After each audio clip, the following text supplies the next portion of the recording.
আজকে শহরের আনাচে কানাচে আমার ছত্রছায়া না হোক, আরেকজন ছত্রছায়া না হোক, যুবলীগ যারা এই লক্ষ্মীপুর শহরে গুলি করেছে, যারা হত্যা করেছে এদেরকে, তারা বিভিন্নভাবে আজকে শহরে ওঠার জন্য আমার হয়তো ছত্রছায়া অথবা অন্য কোনো নেতার ছত্রছায়া তারা আজকে শহরে ওঠার চেষ্টা করছে। আসলে এগুলো প্রশাসনকে দোষ দিয়ে লাভ পাবো কি?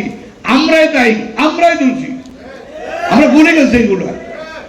এই লক্ষ্মীপুরের শহরে জমাতের কর্মীরা, শিবিরের ছেলেরা, আমরা ছাত্রদল যুব দলের কর্মীরা একত্রিত হয়ে আমরা আন্দোলন সংগ্রাম করেছি।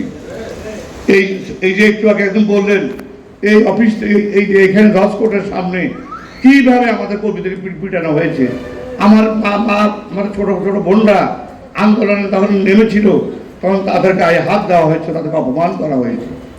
তো শুধু আমরা জবাব বিএনপি না, এখানে আমাদের অন্যান্য খেলাফত মসজিদ আছে, আমাদের বিভিন্ন অন্যান্য রাজনৈতিক দলের নেতারাও সেই দিন আন্দোলন সংগ্রামে নেমেছিল। আজকে দেখেন এই ফ্যাসিস্ট সরকারের বিরুদ্ধে, যে তৎকালীন ফ্যাসিস্টের বিরুদ্ধে আমরা আন্দোলন করেছিলাম, সেই ফ্যাসিস্টের আজকে আনাগোনা অবশ্যই আছে। এখন আমরা তো পার্টিকুলারলি আমাদের মাননীয় পুলিশ সুপার অথবা আমাদের যারা ওসি মহোদয় যারা রয়েছেন তাদের কাছে পার্টিকুলার ছবি দিয়ে বলতে হবে যে এই মিটিংয়ে এই সময় সেই তখন আমাদের বিরুদ্ধে আন্দোলন করেছে, আমাদের প্রতি অন্যায় করেছে, সেটা তো আমাদের দায়িত্ব প্রশাসনের কাছে ঘুরে বলা।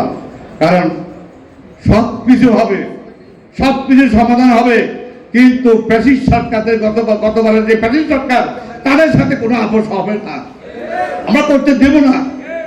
এই যে জুলাই শহীদদের প্রতি এবং জুলাই যারা আহত হয়েছে, যারা আন্দোলন করেছে, তাদের সকলের প্রতি আমাদের সম্মান থাকবে, সম্মান আমাদের করতেই হবে, আমাদের শ্রদ্ধা করতেই হবে।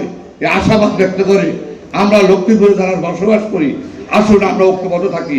ঢাকা শহরে কি হয়েছে সেটা বড় জিনিস নয়, আমাদের লক্ষ্মীপুর থেকে আমরা সেই ফ্যাসিস্ট সরকার যারা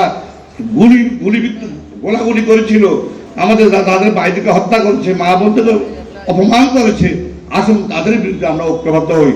আমরা ঢাকা শহর বা সিটাং শহর থেকে তাকাই আমাদের হবে না, আমরা আমাদের জেলাতে আমরা আমাদের ফ্যাসিস্টদেরকে আমরা উঠতে দেবো না, এটাই আমাদের প্রস্তুতি হোক।